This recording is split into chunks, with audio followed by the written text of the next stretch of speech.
The rule has never changed, yet everything proves it is never really held. Somewhere, someone made the decision to record in detail exactly what must never be written down. Mark Delcourt, legal analyst at the CIA, turns a page and stops. 3 underlined words. Family jewels. He understands at once that this file should not even exist. Mark is paid to read what no one is ever supposed to see. Usually it's technical notes, appendices, unreadable acronyms.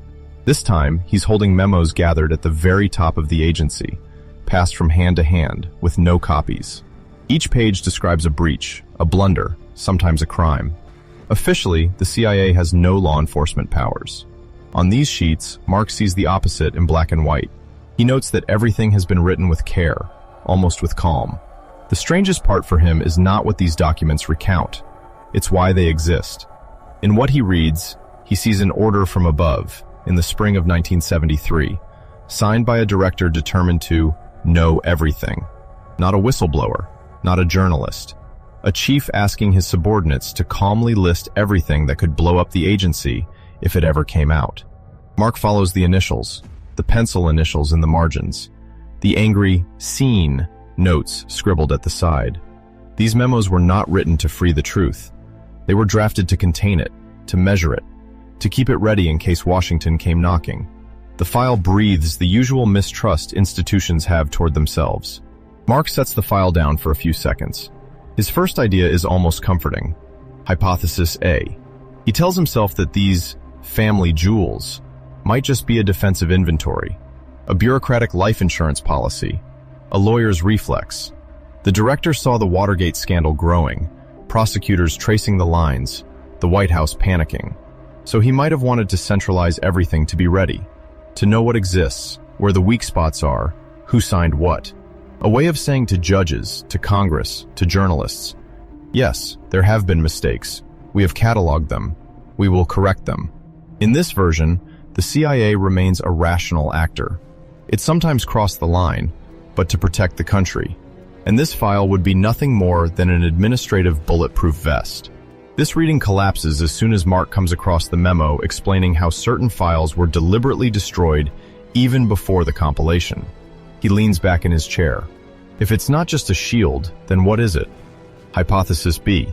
Mark starts seeing the file as an internal weapon, not a confession, a means of pressure. The director who orders this inventory has just arrived. He replaces a boss pushed aside after tensions with the White House. He therefore asks each directorate of the agency to report its missteps to him. On paper, it's so he can be informed. In practice, it creates a map of everyone's vulnerabilities. Each memo becomes a thread. Pull one and you get a name, an operation, a hidden budget, a division chief who had Americans put under surveillance, another who used poisons, a service that opened millions of letters. If everything is in the hands of the new director, whoever controls the file also controls careers, sidelining, and protection. Mark reads the cautious wording, the phrases that downplay, the confessions squeezed out down to the last comma. He feels the fear in the way some officials write. They reveal just enough to obey the order, but not enough to condemn themselves alone. Power flows inside the file, not outside it. Then he comes across passages where the director himself has already sought advice from the Justice Department, without showing everything, without saying everything, while keeping the essentials within reach. The back and forth between partial transparency and deliberate withholding becomes a mechanism. Hypothesis C. Mark then wonders if these family jewels were first conceived to protect the agency against the state itself, not as an internal blackmail file, but as a map of the points where the CIA is entangled with the White House, the FBI, the NSA, the military. A silent way of telling the political leadership, if we go down, you go down with us. And immediately he realizes that this idea makes everything else more disturbing, not less. Continuing on, Mark runs up against something that does not look like a secret, but like a blockage. A resistance running through the decades. It's not a missing page. It's what shows up everywhere. A line, always the same, at the bottom of the operations. The CIA is not allowed to get involved inside the country. This sentence is written into the law. It is recalled in the memos. It appears when the agency is created.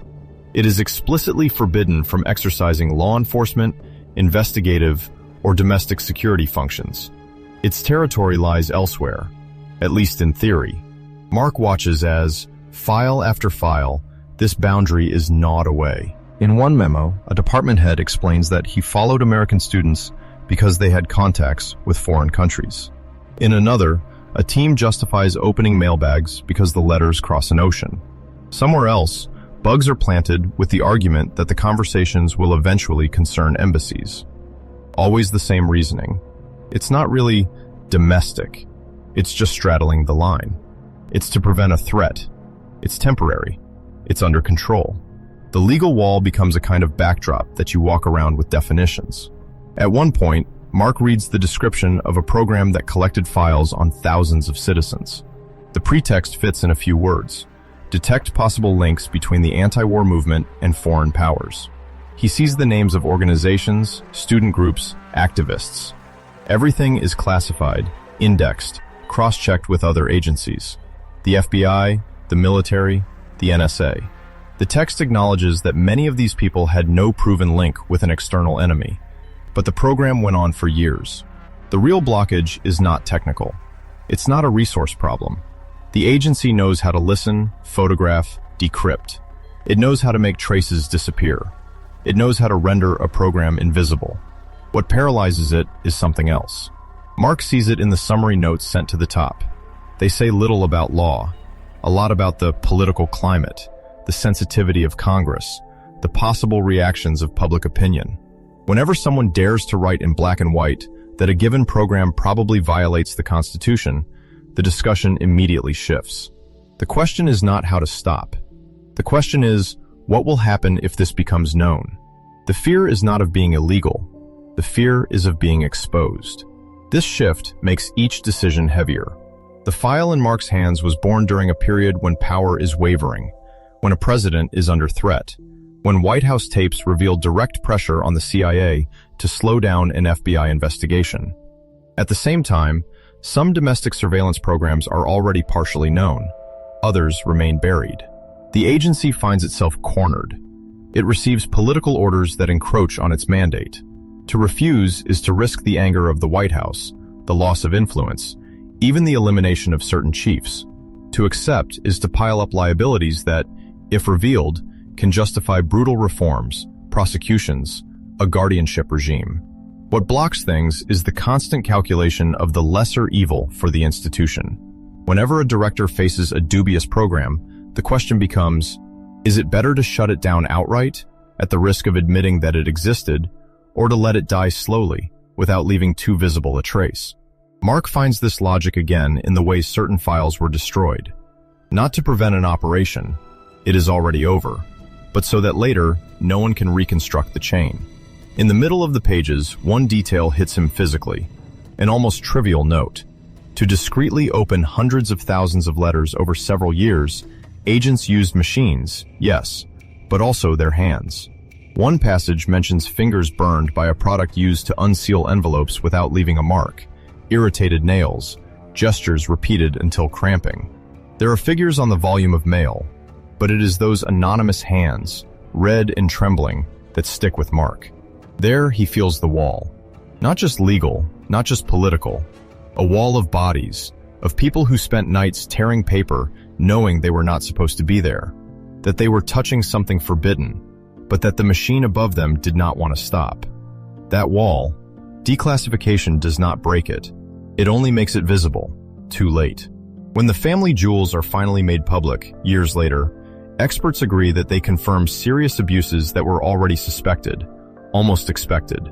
Others, legal scholars and historians, stress the dossier's role as an inadvertent warning, while noting that its very existence shows how inadequate and easily bypassed the official oversight mechanisms were. But they all stumble over a point they avoid stating too clearly. They refuse to admit that, despite new laws, oversight committees, and special courts, the temptation to rebuild modern family jewels in the shadows could remain just as strong as before. And it is precisely this possibility that frightens them.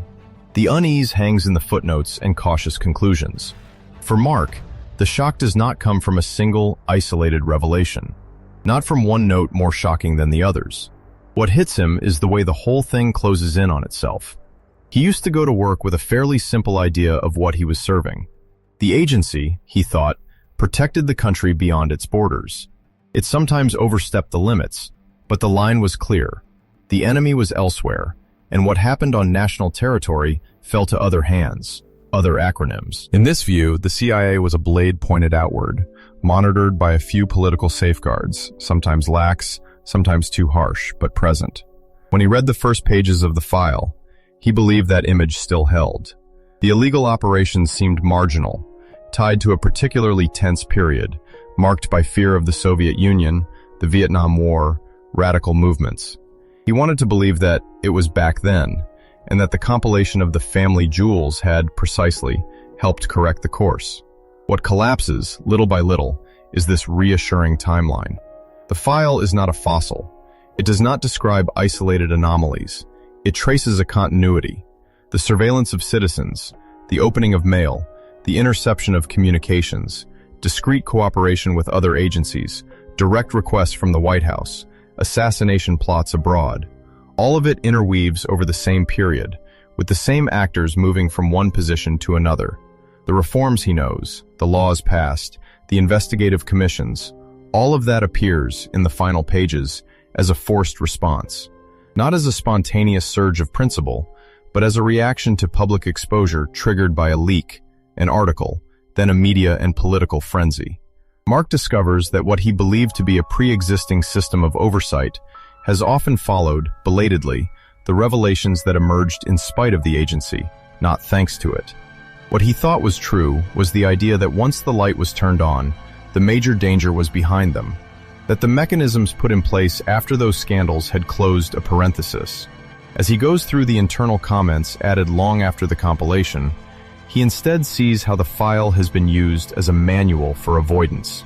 It has been used to learn how to better frame authorizations, better draft justifications, better distribute responsibilities. The abuses cataloged have become case studies, not only to avoid repeating them, but also to prevent them from leaving traces that are too visible. The darkest discovery is not that the CIA broke the law. It is that the institution learned to live with this possibility as just another tool. When the file is finally declassified, Mark reads the outside reactions. People talk about confirmation, about a look back at a dark period. They highlight the redacted portions, express outrage at the blanks, demand the missing names. Inside, the tone is different. Training notes refer to the file as an example of what must be managed, not just avoided. They stress the importance of consulting lawyers upstream, of ensuring that every sensitive operation is covered by an appropriate authority, by a memo, by a service note. The line that had been crossed without justification becomes a line they now know how to cross, while leaving marks acceptable to the overseers. Mark understands then that the part of him that still believed in a clear separation between foreign and domestic, between intelligence and policing, between security and politics, will not return. In its place, he sees a system more limited than he imagined, not limited by morality, but by fear of exposure, by the power struggles between agencies, by political cycles. A system that can indeed be constrained, but rarely by principles alone. The family jewels are no longer for him the CIA's most explosive file. They become a mirror of its very structure, an organization capable of recording its own faults without fully correcting them, ready to negotiate with political power rather than with intangible rules. Closing the document, Mark no longer asks himself what the agency did in those years.